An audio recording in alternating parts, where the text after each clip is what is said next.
মাত্র half cup গুঁড়ো দুধ দিয়ে এই গরমে কলিজা ঠান্ডা করার মতো দারুণ মজাদার চকবার আইসক্রিম তৈরি করে দেখাবো। কম খরচে আর কম সময়ে দারুণ মজাদার এই চকবার আইসক্রিম কিন্তু যে কেউ খুব সহজে তৈরি করে নিতে পারবেন। খেতে দুর্দান্ত মজার হয়, একবার তৈরি করে দেখবেন, বারবার তৈরি করার রিকোয়েস্ট আপনার কাছে আসতেই থাকবে। চকোবার আইসক্রিম তৈরি করার জন্য আমি এখানে একটি প্যান নিয়েছি। এখন এর মধ্যে নিয়ে নিচ্ছি হাফ কাপ পরিমাণ গুঁড়া দুধ। আপনারা এখানে যে কোনো ব্র্যান্ডের গুঁড়া দুধ ব্যবহার করতে পারবেন। এরপর আমি এর মধ্যে দিয়ে দিচ্ছি আড়াই কাপ পরিমাণ পানি। এখন চুলায় ওঠানোর আগে এটাকে হ্যান্ড উইক্স দিয়ে ভালো করে মিশিয়ে নিচ্ছে। এরপর এর মধ্যে দিয়ে দিচ্ছি খুবই সামান্য পরিমাণে লবণ। এতে করে কিন্তু মিষ্টির ব্যালেন্সটা ঠিক থাকবে। তবে যারা মিষ্টি খাবারে লবণ দিতে পছন্দ করে না তারা কিন্তু সম্পূর্ণ গুঁড়া দুধ কিন্তু পানির সঙ্গে ভালো করে মিশিয়ে নিতে হবে, যাতে এর মধ্যে কোনো লাম্পস না থাকে। মিশিয়ে দেওয়ার পর এটাকে আমি চুলায় উঠিয়ে দিয়েছি। এখন এর মধ্যে দিয়ে দিচ্ছি 2 টেবিল চামচ পরিমাণ কর্নফ্লাওয়ার। আর চুলা অন করার আগেই কিন্তু কর্নফ্লাওয়ারটিকে মিশিয়ে নিতে হবে, না হলে কিন্তু ভেতরে লাম্পস ক্রিয়েট হবে। এখন কর্নফ্লাওয়ারগুলোকে দুধের সঙ্গে ভালো করে মিশিয়ে নিলাম।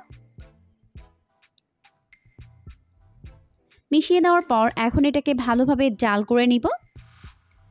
তো এই পর্যায়ে আমি এর মধ্যে অ্যাড করে দিচ্ছি হাফ কাপ পরিমাণ চিনি। আর হাফ কাপ চিনিতে কিন্তু একদম পারফেক্ট মিষ্টি হবে। এখন চিনিগুলোকে ভালোভাবে জাল করে নিচ্ছে।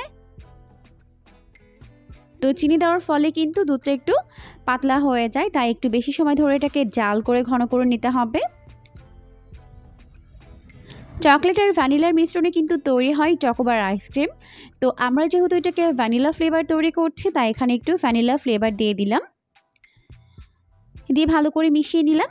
তবে যদি আপনাদের কাছে ভ্যানিলা এসেন্স না থাকে তাহলে কিন্তু এটাকে বাদ দিতে পারবেন।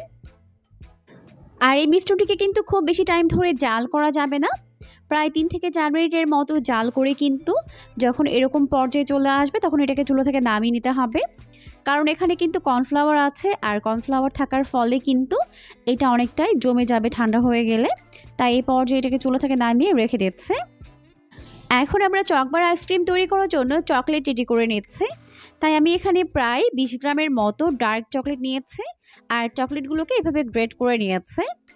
এখন এর মধ্যে প্রায় 1 চামচ পরিমাণ গরম পানি দিয়ে দিলাম, দিয়ে ভালো করে এটাকে মিশিয়ে নিলাম। মিশিয়ে চকলেটগুলোকে ভালো করে গলিয়ে নিয়েছে। খুব ভালো করে এটাকে মেল্ট করে নিতে হবে, যাতে ভেতরে কোনো শক্ত অংশ না থাকে।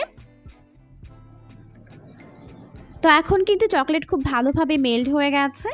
এখানে আমি 6টা 1 টাইম কফি কাপ নিয়েছি। এখন এই কফি কাপের মধ্যে আমি এইভাবে মেল্ট করে নেওয়া চকলেট দিয়ে দিলাম, দিয়ে চারপাশে এভাবে ঘুরিয়ে ঘুরিয়ে এটাকে সেট করে নিলাম। আপনারা কিন্তু চাইলে আইসক্রিম তৈরি করতে যেই মোল্ড ব্যবহার করা হয় ওগুলোকে ব্যবহার করতে পারবেন।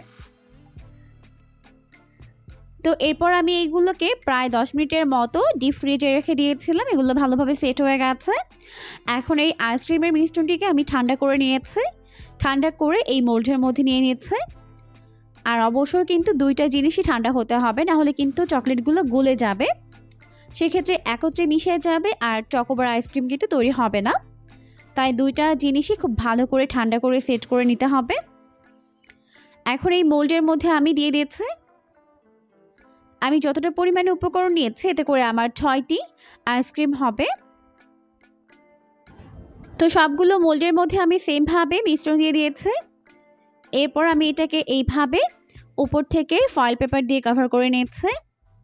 ফয়েল পেপার দেওয়ার পর এখন আমি এর মাঝখানে এইভাবে একটু ছিদ্র করে নিয়েছি। এখন এর মধ্যে এভাবে আইসক্রিমের কাঠি দিয়ে দিচ্ছে। আবার চাইলে কিন্তু এইভাবে কাবাব কাঠিও দিয়ে দিতে পারবেন। তো সবগুলো কভার করে নেওয়ার পর এখন আমি এটাকে ডিপ ফ্রিজে প্রায় 6 থেকে 8 ঘন্টার মতো রেখে জমিয়ে নিব। 8 ঘন্টা পর এখন ফ্রিজ থেকে আইসক্রিমের মোল্ডগুলোকে বের করে নিয়ে যাচ্ছি। এখন আমি এটাকে মোল্ড আউট করে নিব। আপনারা কিন্তু চাইলে এইভাবে ছিঁড়ে নিতে পারবেন, তাহলে খুব সহজে মোল্ড আউট করে নেওয়া যাবে। তো দেখতেই পাচ্ছেন আমাদের দারুণ মজাদার চকবার আইসক্রিম কিন্তু একদম রেডি হয়ে গেছে। আর এই আইসক্রিমগুলো খেতে কিন্তু দারুণ মজার হয়েছে। অবশ্যই বাসায় ট্রাই করবেন, দেখবেন পরিবারের ছোট বড় সবাই অনেক বেশি পছন্দ করবে। আর এরকমই নতুন রেসিপি পেতে চ্যানেলটিকে সাবস্ক্রাইব করতে কিন্তু একদমই ভুলবেন না। পরবর্তী ভিডিও দেখার আমন্ত্রণ জানিয়ে আজকের মতো বিদায় নিচ্ছে। সবাই অনেক বেশি ভালো থাকবেন। আল্লাহ হাফেজ।